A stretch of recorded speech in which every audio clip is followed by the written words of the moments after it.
সদৌ অসম ছাত্ৰ সন্থাৰ কেন্দ্ৰীয় সমিতিৰ আহ্বানত আজি শোণিতপুৰ জিলা ছাত্ৰ সন্থা আৰু শোণিতপুৰ জিলাৰ ৰাইজক লৈ আমি এই প্ৰতিবাদী এক সমদল মিছিল বাহিৰ কৰিছোঁ।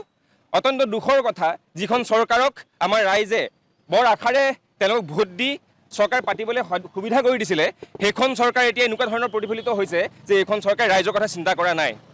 যি এই মূল্যবৃদ্ধি নামৰ এই গছজোপা চৰকাৰে ৰোপণ কৰি দিছে আমাৰ ৰাইজৰ বাবে, এই মূল্যবৃদ্ধিজোপা গছৰ এই মূলতে বা সেই শিপাটোৱে হৈ গ'ল পেট্ৰল ডিজেলৰ মূল্য বৃদ্ধি।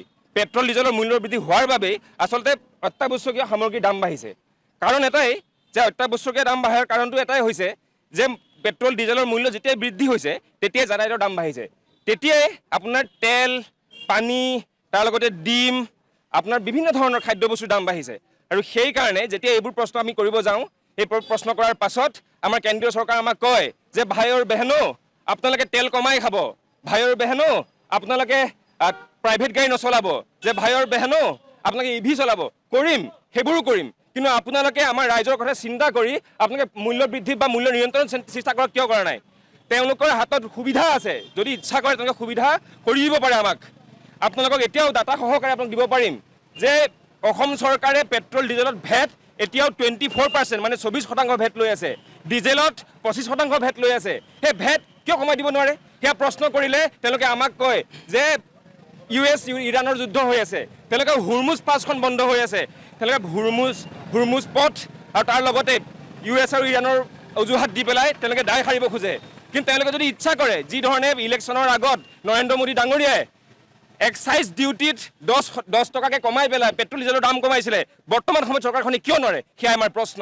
তেওঁলোকে যদি ইচ্ছা কৰে চৰকাৰখনে আমাক সকাহ দিব পাৰে, ৰাইজক সকাহ দিব পাৰে, আৰু সেই সকাহ যদি নিদিয়ে আমি এই ধৰণৰ ৰাজপথৰ আন্দোলন আমি অব্যাহত ৰাখিম। সদৌ অসম ছাত্ৰ সন্থা ৰাইজৰ লগত মিলিতভাৱে আন্দোলন কৰি ৰাখিম, আন্দোলন অব্যাহত ৰাখিব। আৰু এইবোৰ কথাই এটাই বস্তু প্ৰতিফলিত হৈছে, এটাই বস্তু আমাক জানিবলৈ দিছে যে অসম চৰকাৰ, ভাৰত চৰকাৰে কেৱল ৰাইজৰ ধনেৰেহে চৰকাৰখন চলাই আছে। তেওঁলোকৰ নিজৰ ব্যক্তিগত ইনকাম বা চৰকাৰী ইনকাম একো নাই। তেওঁলোকে ৰাজহ ধন আমাৰ পৰা সংগ্ৰহ কৰি তেওঁলোকে নিজৰ চৰকাৰ চলাব ব্যৱস্থা কৰিছে। তেওঁলোকে যি হাজাৰ হাজাৰ কোটি টকা ধাৰে লৈছে, সেই ধাৰবোৰ মাৰিবলৈ আমাৰ পৰা টকা লৈ লৈছে। কিন্তু এই ধাৰ লৈ আমাৰ লগত হেতালি খেলি থাকিব নহ'ব। এই কথাই কৈ মই বক্তৃতা সামৰিছোঁ আৰু আপোনাক কৈ নিদিছোঁ, আপোনালোকে আমাৰ ৰাইজক সকাহ নিদিয়ালৈকে আমি এই আন্দোলন অব্যাহত ৰাখিম।